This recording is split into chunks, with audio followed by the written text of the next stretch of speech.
ચાંદીપુરા વાયરસની કૃતિ બનાવી તેના વિશે કહીશ. ચાંદીપુરા વાયરસ હાલમાં ગુજરાત અને ઘણા રાજ્યોમાં ચાંદીપુરા વાયરસ પેટમાંથી 15 વર્ષથી ઓછી ઉંમરના બાળકોને થાય છે. ઘણા બાળકોની ડેથ પણ થઈ ગઈ છે. અને ચાંદીપુરા વાયરસનું મોડેલ બનાવ્યું છે એ માટે બધા એલર્ટ રહો. અને મેં બનાવ્યું છે ચાંદીપુરા વાયરસનું મોડેલ. ચાંદીપુરા વાયરસ ચેપગ્રંથ લાલ ગ્રંથિઓમાં ગુણાકાર કરે છે અને મેં ગુણક પરિવર્તન મોડેલમાં બતાવ્યું છે. ચાંદીપુરા વાયરસ 1964માં મહારાષ્ટ્રમાં આવેલ નાગપુર સ્થિત ચાંદીપુરા ગામમાં થયો હતો. તે મિસ્ત્રી વાયરસ તરીકે પણ ઓળખાય છે. ચાંદીપુરા વાયરસની હજુ કોઈ વિશેષ દવા નથી. ઉપચાર મુખ્યત્વે લક્ષણોને ઓછા કરવાના અને ચાંદીપુરા વાયરસ હજી કોઈ વિશેષ દવા નથી અને તે 15 વર્ષથી ઓછી ઉંમરના બાળકોને થાય છે. ઉપરાંત મચ્છર અને બગાઈ પણ તેનું વહન કરે છે અને ચેપગ્રસ્ત લાલ ગ્રંથિઓમાં ગુણાકાર કરે છે. લક્ષણો કે ભારે તાવ આવવો, માથાનો દુખાવો, બેભાન થવું, માથામાં સોજો આવવો, ડાયરિયા થવા વગેરે જેવા લક્ષણો જોવા મળે છે.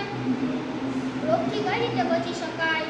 તો કે ઘરની દિવાલોની તિરાડો પુરાવી, હવા ઉજાસર રહે તેવી વ્યવસ્થા કરવી અને મચ્છરદાનીમાં સૂવું અને બાળકોને ખુલ્લા શરીરમાં બહાર જવા દેવા નહીં અને બાળકોને પૂરું શરીર ઢકાઈ દેવા કપડાં પહેરવા અને ક્યાંય ગંદકી કરવી નહીં અને ઘરમાં અને આજુબાજુ સાફ સફાઈ રાખવી અને જંતુનાશક દવાનો છંટકાવ કરવો અને જે બધા જ સાવધાન ડૉક્ટરનો સંપર્ક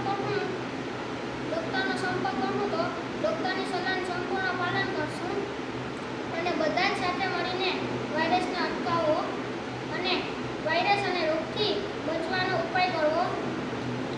ચાંદીપુરા વાયરસનું હજુ કોઈ વિશેષ દવા નથી. જો મેં આજે ચાંદીપુરા વાયરસનું મોડેલ બનાવ્યું તેના વિશે સમજાવીશ. પરાવર્તનમાં વાયરસ કેમ વધે તેમ બતાવ. તમે જોઈ શકો છો કે 90 અંશમાં 3 દેખાય છે, 60 અંશમાં 5 દેખાય છે, 45 અંશમાં 7 દેખાય છે, 30 અંશમાં 11 દેખાય છે.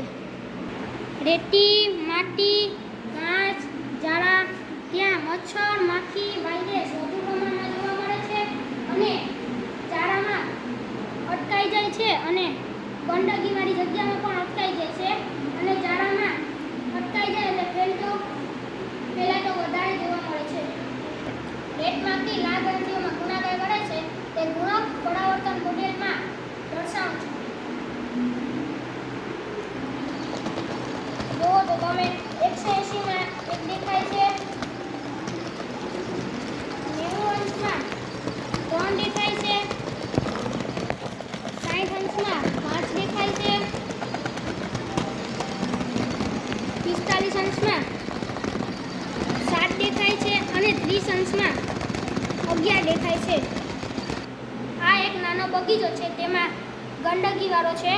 તેમાં રેતી, માટી, ઘાસ, ગંદકી છે. તેમાં મચ્છરો, માખી, વાયરસ વધુ પ્રમાણમાં જોવા મળે છે. તે સમાંતર અરીસામાં જોવા મળે છે.